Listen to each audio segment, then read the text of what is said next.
ఇదే కదా నీ కథ ముగింపులేనిదై సదా సాగదా ఇదే కదా నీ కథ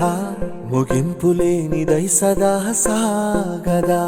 నీ కంటి రెప్పలంచున మనస్సు నిండి పొంగిన ఓ నీటి బిందువే కదా నువ్వు వెతుకుతున్న సంపద ఒక్కొక్క జ్ఞాపకానికి 100 ఏళ్ల ఆయువుందిగా ఇంకెన్ని ముందు వేచనో అవన్నీ వెతుకుతూ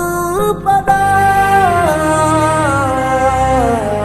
మనుష్యులందు నీ కథ మహర్షిలాగా సాగదా మనుష్యులందు నీ కథ మహర్షిలాగా సాగదా